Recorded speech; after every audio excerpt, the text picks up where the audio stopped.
ఇది ఇట్లా జరుగుతూ ఉంది కదా. బయటకు వచ్చేమో మనకేమో ముఖ్యమంత్రి గారు బీసీలకు న్యాయం జరగాలి, 42 ఇవ్వాలి, నా శక్తి వంచన లేదు, ఇవన్నీ డ్రామా.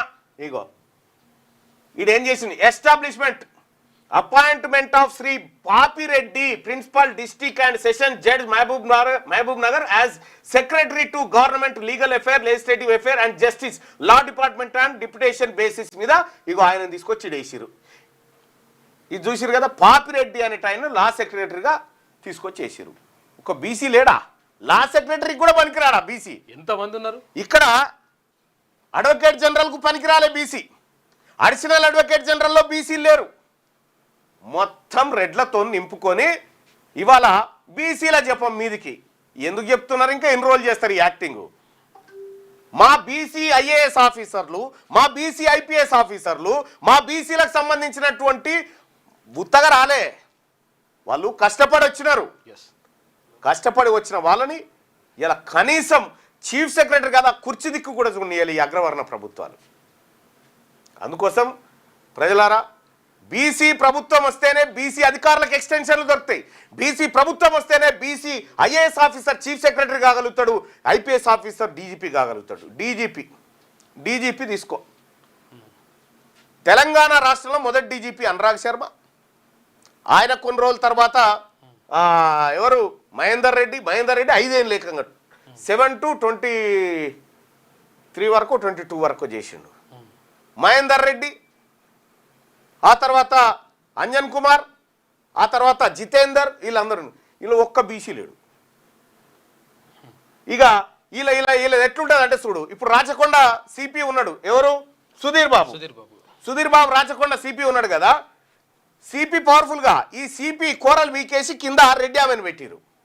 రెడ్డి ఆమెను పెట్టి సిపిది ఏం నడవదు, డమ్మి కొట్టిదే, నామకే వాస్తే ఉన్నాడు అంటున్నాడు అంతే. మంచి మనిషి ఆయన. ఎంత మంచి మనిషి అయితే ఏం లాభం, పవర్ లేనిది. డైరెక్ట్ ఈమెనే ఆ సీఎంఓతో మాట్లాడాలి, కింద యాక్షన్ చేయాలి. ఈయన పాత్ర ఏంటంటే అంతే. ఇది కథ. ఒకవేళ పొరపాటున ఒక దళితుడో ఒక బీసీ ఓడో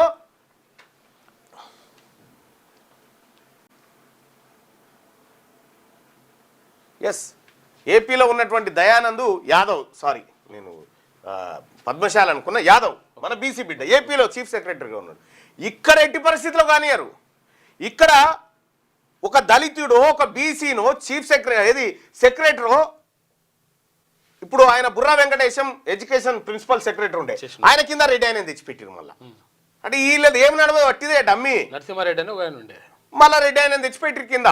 వీళ్ళు ఎక్కడున్నా బీసీ ఓడో ఎస్సీ వాడో మన నిమ్న వర్గాలు ఎవడన్నా పైకి వస్తే వాళ్ళ కింద రెడ్డి ఆయన పెట్టి కంట్రోల్ సిస్టమ్ అంతా వాళ్ళ చేతుల్లోకి తీసుకుంటారు అన్నట్టు.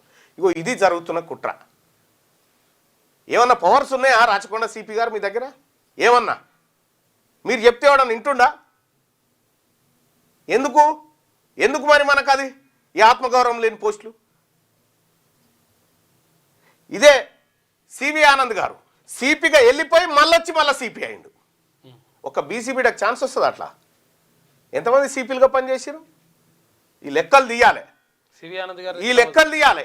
ఇక్కడ వీళ్ళ జాబితాలు ఒక్కసారి చూడు సోదరులారా. నేను అందుకే ఇలా డాటా అంతా తయారు చేసింది దీనికోసమే. వీళ్ళు పేరుకే నామకే వాస్తే అట్లుంటారు. ఇక వీళ్ళ చేతిలో అధికారం లేదు, ఏం లేదు. కనీసం వాళ్ళు వచ్చినాక వాళ్ళ వర్గాల వాళ్ళకి జరిగినటువంటి అన్యాయమో ఇంకొకటో కనీసం చూసుకుందామంటే కూడా లేదు వాళ్ళకు.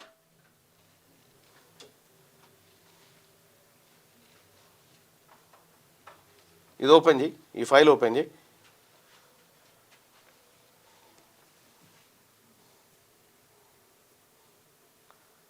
కరెంటు పోయిందా కరెంటు?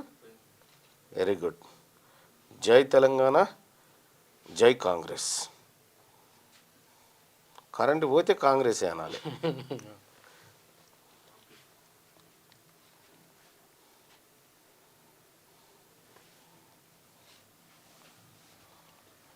ఇదే ఎక్సెల్ షీటా ఇంట్లో? ఇగో చూడ్రి, ఇట్లా మొత్తం పోతుంది జీఎస్టీ అంటే. ఇగో Shivdhar Reddy intelligence chief, Chakravarthi Reddy CM chief secretary security officer, ఆ తర్వాత Sudarshan Reddy advocate general, Rajinikanth Reddy additional advocate general.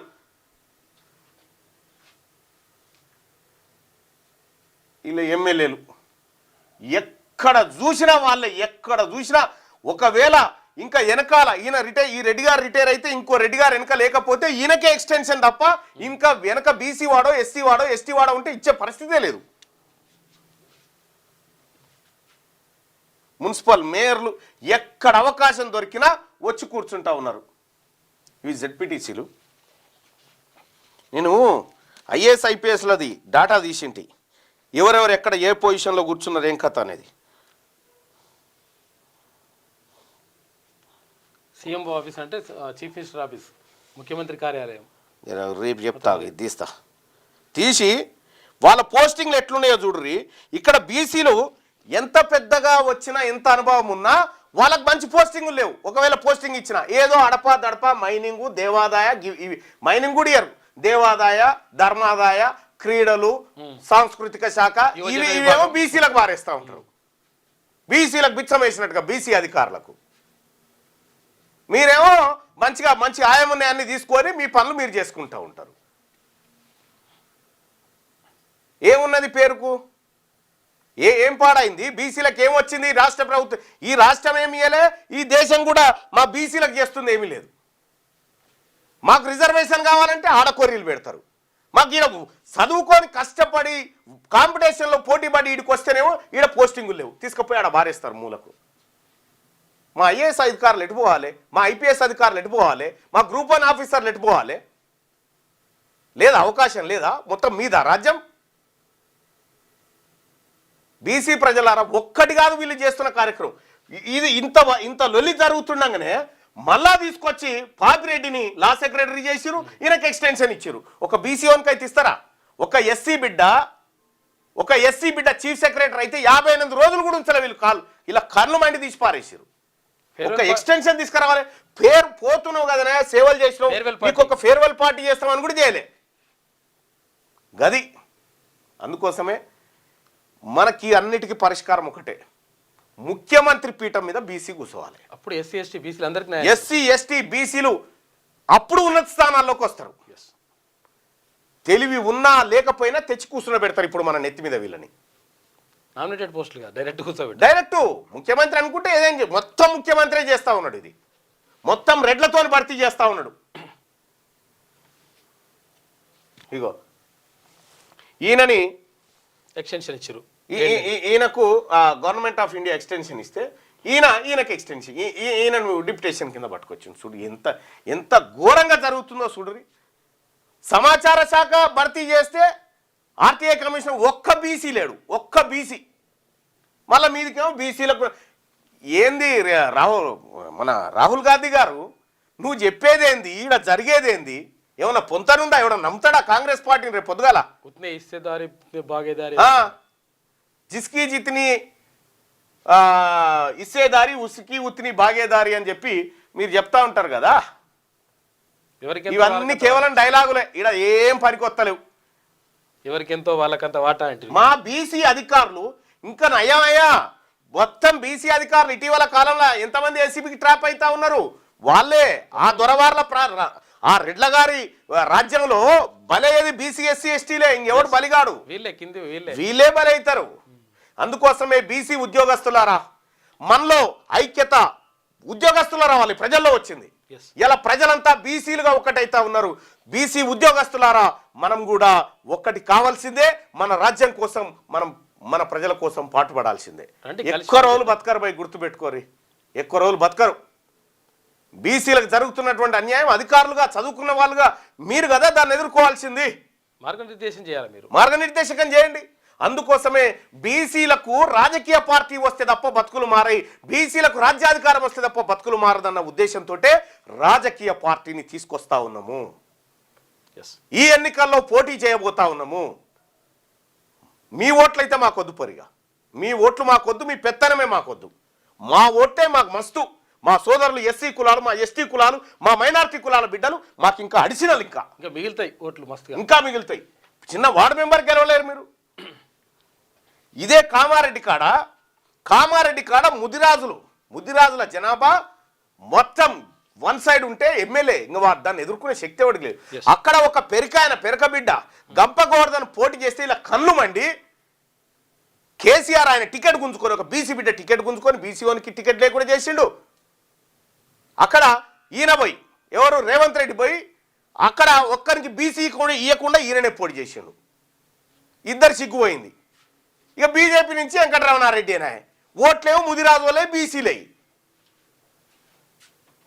ఓట్లేమో ముదిరాజులే బీసీలే. ఇగో ఇదేమో ఇది కథ.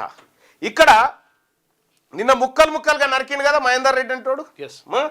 ఎవరిని చంపిండు? యాదవుల బిడ్డను కాలు చేతులు నరికి మూసీలో పడేసి వచ్చిండు. వాడిని ఎవడు కాపాడినోడు ఎవడు? ఇక్కడ ఉన్నటువంటి రెడ్డి సిఐ కాదా, డీసీపీ రెడ్డి కాదా కాపాడింది? వానికి ఏ ఇబ్బంది లేకుండా ఎన్కౌంటర్లు ఎందుకు జరుగుతలేవు ఇవి? అంటే అప్పర్ క్యాస్ట్ పిల్లకు జరిగితే ఒక న్యాయం, లోవర్ క్యాస్ట్ వాళ్ళకి జరిగితే ఇంకో న్యాయమా? ఏ నైచలేగా ఇది నడవది. ఇంకా ఎడ్డికాలం ఇది. కళ్ళ ముంగట ఇంత దారుణం జరుగుతూ ఉంటే కూడా మీరు ఇంకా మాది రాజ్యం ముక్కలుగా నరికి చంపేసి పాపం, ముక్కలుగా. జై రేవంతాలట.